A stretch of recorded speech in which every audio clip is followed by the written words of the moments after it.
नमस्कार मित्रों। आज की तारीख है 29 जुलाई 2012 संडे रविवार।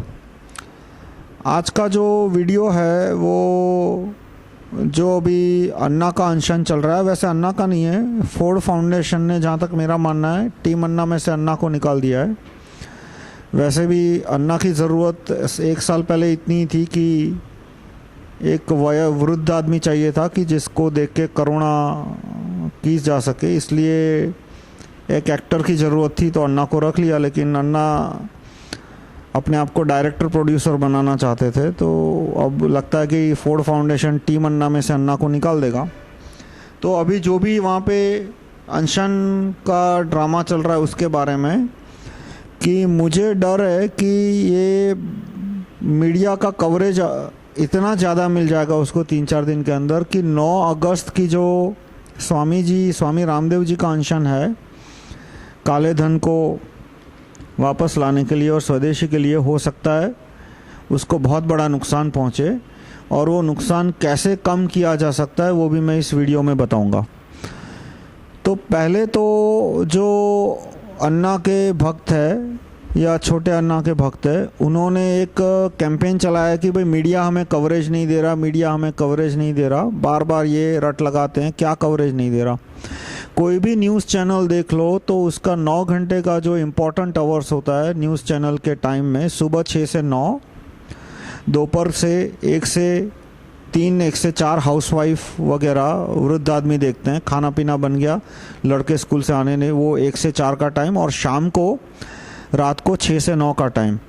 तो ये जो टीवी का 9 घंटे का इम्पोर्टेंट टाइम होता है न्यूज़ चैनल का, उसमें मिनिमम 45 मिनट से 1 घंटा अन्ना को कवरेज मिलता है, या मतलब टीम अन्ना को कवरेज मिलता है मिनिमम दिन का।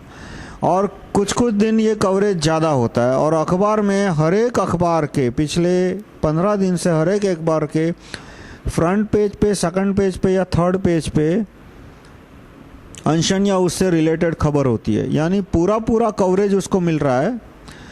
एक इमोशनल सेंटीमेंट खड़ा करने के लिए ये एक नाटक कर रहे हैं कि मीडिया कवरेज नहीं मिल रहा, मीडिया कवरेज नहीं मिल रहा।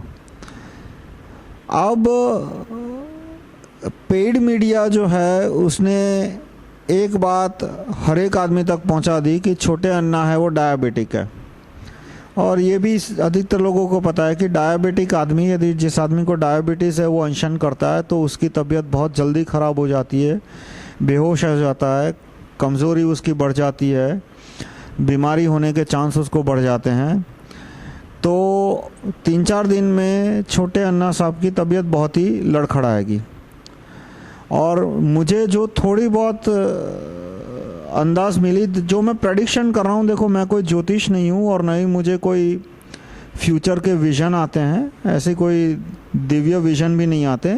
जो पेड मीडिया में मैं, और पेड न्यूज़पेपर और पेड टीवी चैनल में मैं जो पढ़ता हूँ, देखता हूँ, और उसके आधार पे जो थोड़ा एक्स्ट्रापोलेशन जिसे बोलते हैं, लॉजिकल एक्स्ट्रापोलेशन, उसके आधार पे मैं क्या हो सकता है और हो सकता है उससे कैसे बचा जा सके उसके बारे में मैं बोल रहा हूँ। तो ये कोई प्रेडिक्शन का वीडियो नहीं है, होने वाली घटनाओं के संबंध में एक प्रकार का सिनारियो बिल्डिंग, और वो हो उससे कैसे बचा सा जा सके उसके सजेशन। जो 2-3 दिन में कवरेज बढ़ेगा, और 2-3 दिन में जो छोटे अन्य उपवास पे बैठे हैं उनकी तबीयत लड़खड़ाएगी डायबिटीज़ की वजह से। और 2 अगस्त को रक्षाबंधन है, तो पूरे देश में से 2-3 हज़ार से शायद ज़्यादा 5,000 महिलाएं हो सकता है जंतर मंतर पे जाके राखी बांधे, और राखी बांधते समय ही आदमी जेन्युइनली बेहोश भी हो सकता है क्योंकि डायबिटिक है और 5-6 दिन से अनशन कर रहा है। तो एक बहुत बड़ा इमोशनल माहौल पेड मीडिया खड़ा कर देगा पूरे टीवी चैनल में। जो भी बोलो, रोना धोना या melodrama, real life reality show, large scale reality show, तो इस तरह से एक बहुत बड़ा इमोशनल विपप खड़ा हो जाएगा और इससे 9 अगस्त की जो अनशन है हो सकता है उस पर पूरा एक तरह का एक्लिप्स यानी पर्दा ढक जाए, यानी वो उसमें वो इवेंट पूरी कमज़ोर हो जाए। अब पेड मीडिया ये सब क्यों करना चाहती है, क्यों इतने बड़े पैमाने पे रक्षाबंधन का उपयोग करके पूरे देश में एक इमोशनल वर्लपूल यानी इमोशन की आंधी खड़ा करनी है, तो वो मैंने अपने अगले वीडियो टेप में और बहुत सारे फेसबुक के आर्टिकल में भी लिखा। एक पूरा चैप्टर मैंने लिखा है rahulmehta.com/301.htm। इसमें chapter 45 rahulmehta.com/301.htm chapter 45 the game of MNC पाल मिशनरी पाल, यानी कि राइट टू रिकॉल, यानी कि Jan Lokpal with no right to recall Jan Lokpal. ये कैसे खड़ा हुआ पूरा Jan Lokpal with no right to recall Lokpal की कुछ 2-2.5 साल पहले हम सब एक्टिविस्ट इंटरनेट पे, कोई संगठन नहीं था, अलग अलग ईमेल के जरिए, ऑर्कुट फोरम, फेसबुक फोरम, अलग अलग पोस्ट के जरिए ऑल्टरनेट लोकपाल का ड्राफ्ट बना रहे थे। उस समय जन लोकपाल नाम भी नहीं था, ऑल्टरनेट लोकपाल या तो बेटर लोकपाल, कुछ लोग उसे बेटर लोकपाल बोलते हैं कि भाई लोकपाल के कानून में क्लॉजेस क्या क्या होने चाहिए। तो अगस्त सितंबर 2010 के आसपास मैंने right to recall Jan Lokpal की बात कही थी और करीब करीब सारे एक्टिविस्ट जो थे उन्होंने एक चीज़ को एक्सेप्ट किया कि हाँ right to recall Jan Lokpal होना चाहिए, क्योंकि जन लोकपाल इतना पावरफुल अथॉरिटी और यदि वो आदमी मल्टीनेशनल कंपनियों का या MNC का एजेंट हो जाता है तो बहुत नुकसान हो जाएगा पूरे देश को। और दूसरा ज्यूरी सिस्टम इनसाइड लोकपाल, वो सारे एक्टिविस्ट ने नहीं पर आधे से ज़्यादा एक्टिविस्ट को ये बात अच्छी लगी थी, स्वीकार कर ली थी। ज्यूरी सिस्टम से बाकी जो आधे थे वो परिचित नहीं थे, इसलिए वो पूछते थे कि भाई ये ज्यूरी सिस्टम क्या है। पर जिन लोगों को एक्सप्लेन किया जाता था वो लोग एक्सेप्ट कर लेते थे कि हाँ भाई जज सिस्टम है वो बहुत ही भ्रष्टाचार प्रोन है, very prone to corruption and nepotism, इसलिए लोकपाल के अंदर जज सिस्टम नहीं होना चाहिए। लोकपाल के अंदर जो इन्वेस्टिगेशन जो फाइनल प्रोसिक्यूशन है वो ज्यूरी के हाथ में होना चाहिए।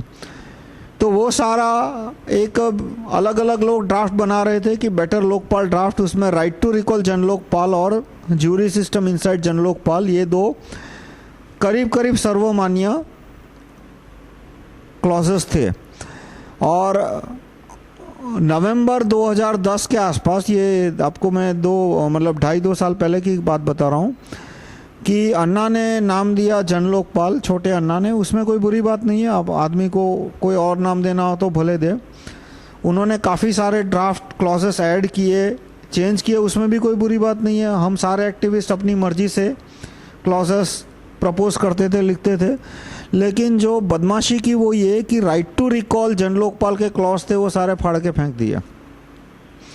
तो काफ़ी एक्टिविस्ट ने मुझे कहा कि आपको खुशखबरी देते हैं क्या कि भाई अन्ना और छोटे अन्ना वो सब है, वो राइट टू रिकॉल वो आपके ये जो जन लोकपाल का ड्राफ्ट है, बेटर लोकपाल ड्राफ्ट बोल रहे थे उस समय, और वो राइट टू रिकॉल लोकपाल को भी सपोर्ट कर रहे हैं। मैंने कहा चलो अच्छी बात है, मतलब जान के खुशी हुई पर विश्वास नहीं हुआ, क्योंकि ये कोई आदमी यदि मीडिया का सपोर्ट लेना चाहता है, पेड मीडिया का, MNC पेड, मिशनरी पेड, तो वो राइट टू रिकॉल को सपोर्ट करे, वो बात मेरे दिमाग में फिट नहीं बैठती थी। और जब उनका जन लोकपाल का ड्राफ्ट देखा तब क्लियर हो गया कि उन्होंने right to recall Jan Lokpal के जो पूरे पेज थे 2 वो फाड़ के फेंक दिए हैं।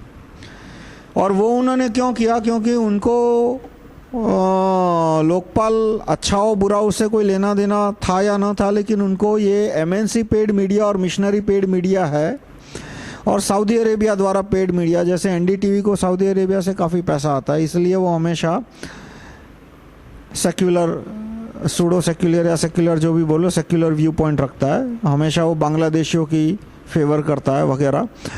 तो इसलिए उनको ये मिशनरी और MNC पेड न्यूज़पेपर और missionary MNC paid TV channel का सपोर्ट लेना था, इसलिए उन्होंने right to recall Jan Lokpal के क्लॉज फाड़ के फेंक दिए।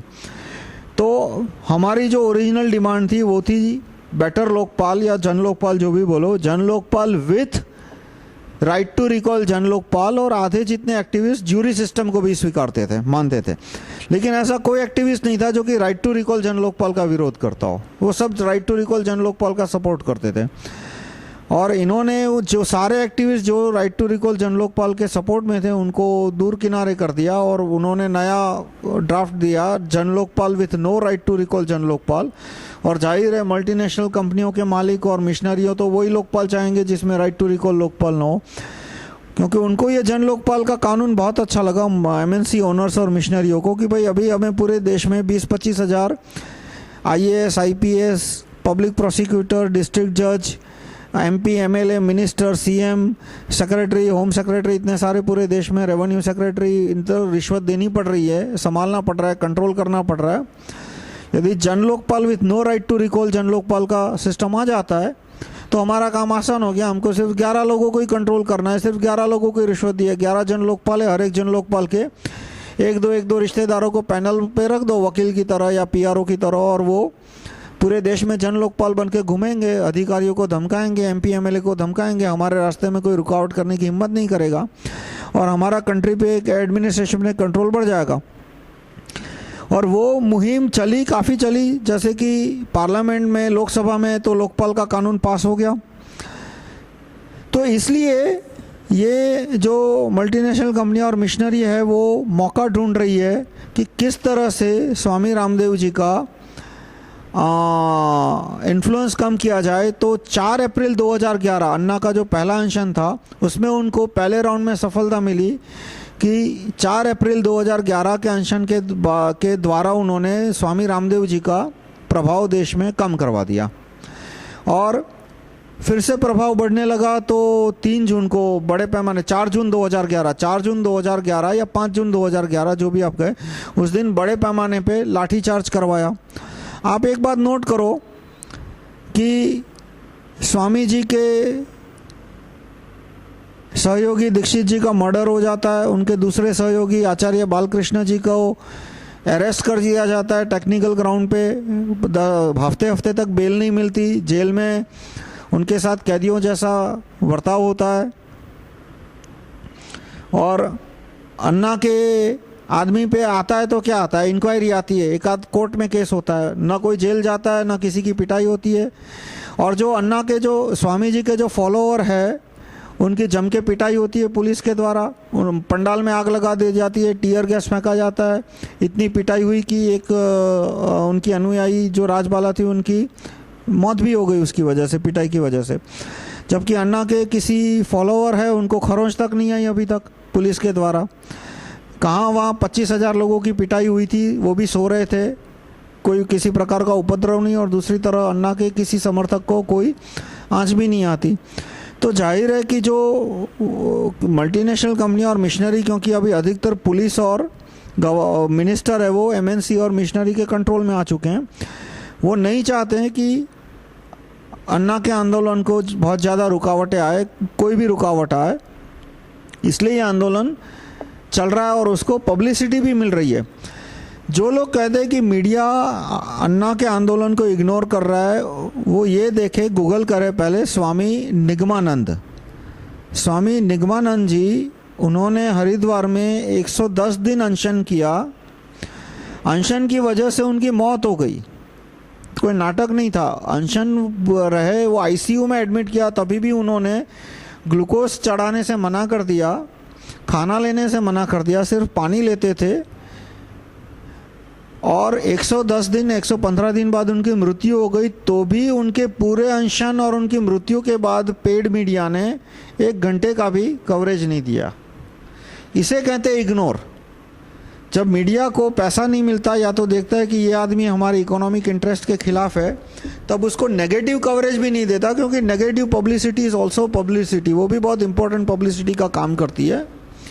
वो उसको बिल्कुल इग्नोर कर देते हैं कि जैसे ये आदमी एग्जिस्ट ही नहीं करता। जैसे राइट टू रिकॉल की डिमांड है, राजीव दीक्षित जी को जैसे इग्नोर किया, आप देखो कि मीडिया ने राजीव दीक्षित जी को इग्नोर किया, यानी उनका हत्या हुई तो मृत्यु की खबर भी एक भी टीवी चैनल ने ले ली, एक भी अखबार ने नहीं ली, और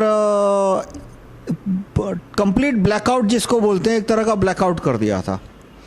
तो मीडिया को यदि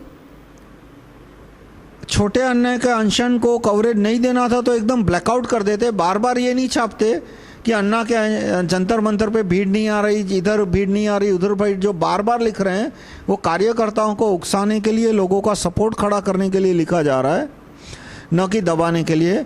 और अब जब 2-3 दिन बाद तबीयत बिगड़ेगी अपवास की और डायबिटीज़ की वजह से, तो एक बहुत बड़ा कवरेज देना शुरू करेंगे और उसको रक्षाबंधन के साथ जोड़ के कि हज़ारों बहनें राखी बांधने जाएगी और लंबी उम्र के लिए प्रार्थना करेगी वगैरह, और एक पूरा एक मेलो ड्रामा वहाँ पे हो जाएगा। और इसमें जो काले धन की और स्वदेशी की मूवमेंट के लिए जो 9 अगस्त को मूवमेंट हो रहा है वो दब जाएगी। तो ये मैंने एक पॉसिबल सिनारियो बताया। मैं अभी भी बोलता हूँ, मैं कोई भविष्यवाणी नहीं कर रहा और न ही मुझे कोई डिवाइन विजन देखने की मेरी कोई कैपेबिलिटी है। ये तो पेड मीडिया और पेड टीवी चैनल पे जो मैं थोड़ा बहुत देखता हूँ उसके आधार पे एक्स्ट्रापोलेट करके कहता हूँ। मैं बार बार ये पेड मीडिया और पेड न्यूज़पेपर इसलिए बोलता हूँ क्योंकि सारे अखबार और सारे टीवी चैनल वो पेड चैनल है, एक भी अनपेड नहीं है। All journalist are paid journalist, all columnist are paid columnist, all editors are paid editor. वो अक्सर नाटक करते हैं कि वो 20-25% चीज़ अनपेड छापते हैं। वो एक तरह का डिसेप्शन ट्रिक है। डिसेप्शन ट्रिक यानी जो एक्टिविस्ट है वो उनके पीछे पीछे भागते रहे इस उम्मीद से कि हमको एक ईमानदार जर्नलिस्ट मिल जाएगा, हमको एक ईमानदार कॉलमिस्ट मिल जाएगा, वो अपनी आशा ना गंवा दे। इसलिए उनको एक गाजर लटकाए रखते हैं कि नहीं नहीं ऐसा मत को, सारे जर्नलिस्ट पेड है, बहुत सारे जर्नलिस्ट अच्छे हैं। लेकिन जो अच्छे जर्नलिस्ट है वो जो पैसा मांगने वाले जर्नलिस्ट है उससे भी ज़्यादा बदतर है, वो बड़ी गेम खेलने वाले जर्नलिस्ट है। इसलिए मैं हमेशा मीडिया को पेड मीडिया बोलता हूँ। अब भारत स्वाभिमान ट्रस्ट के कार्यकर्ता क्या कर सकते हैं इस नाटक से 9 अगस्त की मूवमेंट को बचाने के लिए और देश को बचाने के लिए, कि यदि Janlokpal with right to recall, Janlokpal with no right to recall Janlokpal आता है तो देश का बहुत बड़ा नुकसान है। ये जो 11 जनलोकपाल आएंगे वो मल्टीनेशनल कंपनियों के एजेंट ही आएंगे, नहीं आएंगे तो आने के हफ्ते 2 हफ्ते में एजेंट बन जाएंगे और उसके बाद मल्टीनेशनल कंपनियों को इकोनॉमी टेक ओवर करने में मदद करेंगे और मिशनरियों को मंदिर टेक ओवर करने के लिए मदद करेंगे। इतना ही नहीं, अभी बांग्लादेशियों के संदर्भ में देखो तो Janlokpal with no right to recall Janlokpal आता है तो बांग्लादेशियों को बहुत बड़ी फ़ायदा हो जाएगा कि अभी सऊदी अरेबिया को आसाम में, पश्चिम बंगाल में कुछ 2000 अधिकारी, MP, MLA, मिनिस्टर वगैरह को रिश्वत देनी पड़ रही है ताकि वो बांग्लादेशियों को घुसने दे।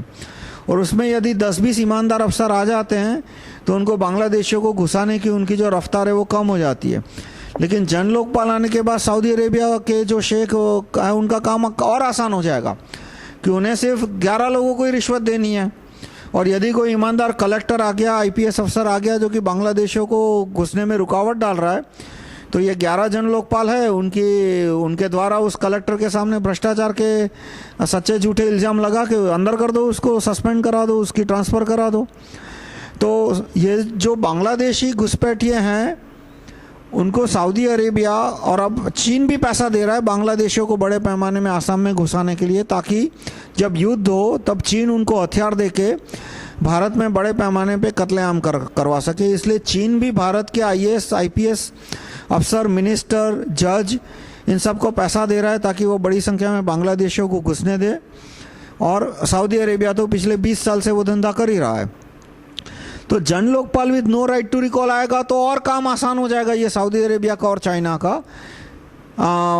लाखों की संख्या में बांग्लादेशियों को घुसाने के लिए। अब भारत स्वाभिमान ट्रस्ट इसलिए क्या कर सकता है कि वो अन्ना को, छोटे अन्ना को, अन्ना तो अब साइड हीरो बन चुके हैं, कह रहे वो कोई हीरो तो रहे नहीं है, एक साइड रोल की तरह आ जाते हैं कभी कभी, पर वो छोटे अन्ना को सवाल पूछ सकते हैं कि भाई आप राइट टू रिकॉल जनलोकपाल के क्लॉज को जनलोकपाल के ड्राफ्ट में रखने का विरोध क्यों कर रहे हो। वो विरोध कर रहे हैं वो तो स्पष्ट बात है, पिछले 2 साल से लोग उनको बोल रहे हैं कि भाई राइट टू रिकॉल के क्लॉज ऐड करो और वो जवाब नहीं दिया। फिर उन्होंने राइट टू रिकॉल की बात कही, 8 अप्रैल 2011 को उन्होंने राइट टू रिकॉल की बात कही थी। तभी मैंने बोला था कि ये आदमी सूडो रिकॉलिस्ट है।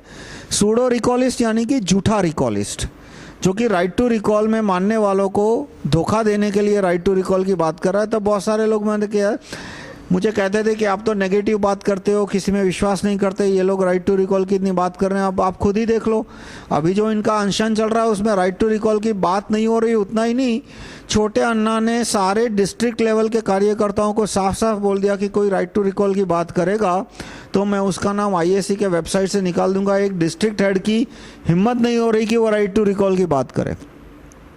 और वो तो वहाँ जंतर मंतर के मंच पे किसने राइट टू रिकॉल बोला?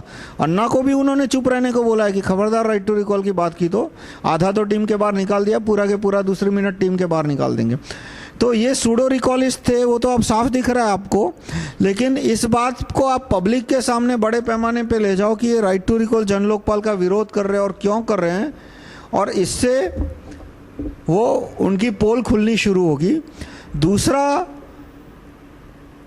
कि जो एसआईटी की बात कर रहे हैं, 15 मिनिस्टर भ्रष्ट है, प्राइम मिनिस्टर भ्रष्ट है, तो आप right to recall prime minister के ड्राफ्ट को गैजेट में छापने की दरखास्त का क्यों विरोध किया और अभी भी क्यों विरोध कर रहे हो?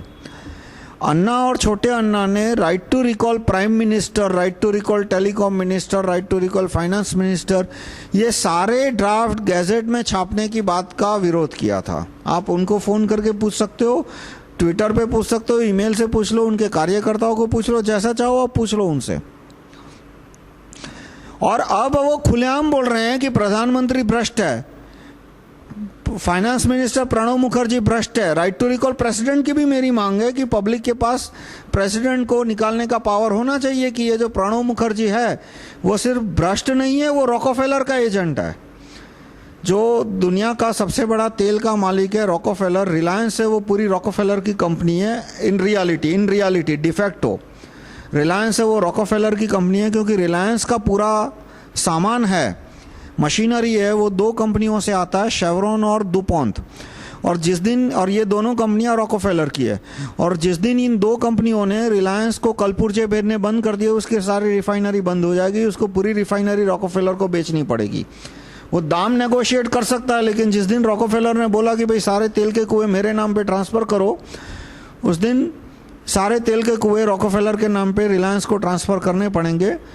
तो प्रणब मुखर्जी रिलायंस का एजेंट है, वो तो बुरी बात है, पर उससे ज़्यादा बुरी बात यह है कि प्रणब मुखर्जी रॉकफेलर का एजेंट है। तो राइट टू रिकॉल प्रेसिडेंट होना चाहिए, और अन्ना ने और छोटे अन्ना ने राइट टू रिकॉल प्रेसिडेंट यानी प्रणब मुखर्जी जैसे रॉकफेलर एजेंट को प्रेसिडेंट की पोजीशन से निकाल के अब्दुल कलाम साहब जी जैसे अच्छे आदमी को प्रेसिडेंट बना सके। तो ऐसा पावर पब्लिक के पास होना चाहिए, और अन्ना ने उसका विरोध किया था। तो इस बात को भी आप छोटे अन्ना के सामने रख सकते हो, आप यानी भारत स्वाभिमान ट्रस्ट के सारे कार्यकर्ता, मैं तो आईएसी के कार्यकर्ताओं की भी ये विनती करता हूँ कि बोलो कि आप right to recall telecom minister, right to recall prime minister, right to recall finance minister, right to recall president, इन सारे ड्राफ्ट को गैजेट में छापने का विरोध क्यों कर रहे हो? और जो एसआईटी मांग रहे हो, तो उसमें right to recall SIT chairman का क्यों विरोध कर रहे हो? तेलगी के सामने एसआईटी आई थी, उस एसआईटी का हेड भी कोई रिटायर्ड, मतलब एसआईटी का head supreme court high court जज ने ही अपॉइंट किया था। बॉम्बे हाई कोर्ट के चीफ जज ने ही तेलगी के सामने जो एसआईटी थी उसका हेड अपॉइंट किया था। जो 30,000 करोड़ का स्कैंडल था, फाइनली एसआईटी ने क्या कहा कि यह स्कैंडल तो सिर्फ 300 करोड़ का था। जो एसआईटी का चीफ था उसने 150-200 करोड़ की रिश्वत ले ली। आज से 6 साल पहले का 150-200 करोड़ यानी आज का 400 करोड़ हो गया। उसने 150 करोड़ की रिश्वत ले ली तेलगी से, और पूरा केस उसने रफा दफा कर दिया। ठीक है, तेलगी को सजा हुई, उसके 2-4 आदमियों को सजा हुई, वो तो होना था, 30,000 करोड़ का स्कैंडल था। एक भी मिनिस्टर को जेल की सजा हुई नहीं हुई, एक भी आईएएस अफसर को सजा नहीं हुई। जिस आईएएस अफसर ने पूरी की पूरी नासिक सिक्योरिटी प्रेस की मशीनरी तेलगी को बेच दी थी। स्टैंडर्ड प्रोसीजर क्या है कि जब कोई मशीनरी खराब हो जाती है या उसकी टाइम एक्सपायर हो जाती है तो उस मशीनरी को जला देना होता है, बेचा नहीं जाता। प्राइम में प्रधानमंत्री का ठप्पा है तो मैं उसको जला दूंगा, उसको मैं रद्दी में थोड़ा, प्रधानमंत्री का लेटर हेड है और प्रधानमंत्री चेंज होता है तो पुराने प्रधानमंत्री का लेटर हेड क्या मैं 10 रुपये किलो पस्ती में बेचूंगा या जला दूंगा? जाहिर है जला दूंगा। उस लेटर हेड का मिसयूज हुआ तो लाखों करोड़ों का देश को नुकसान हो सकता है। तो स्टेशनरी छापने की मशीन, ये सारी चीज़ें जला देनी होती है।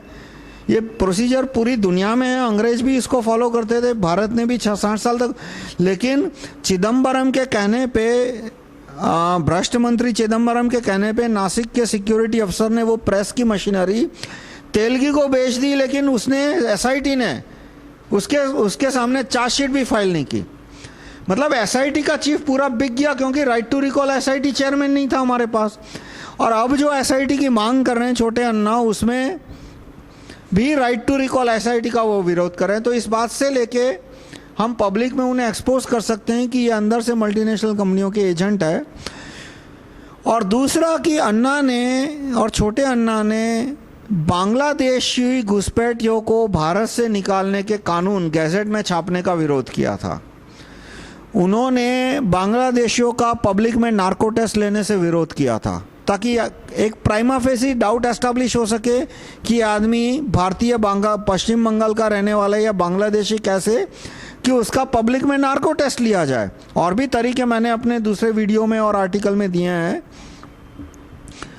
पर उन्होंने साफ साफ नार्को टेस्ट का विरोध किया कि बांग्लादेशी घुसपैठियों का नार्को टेस्ट नहीं होना चाहिए। उन्होंने ए राजा के नार्को टेस्ट का भी विरोध किया, उन्होंने हसन अली के नार्को टेस्ट का भी विरोध किया।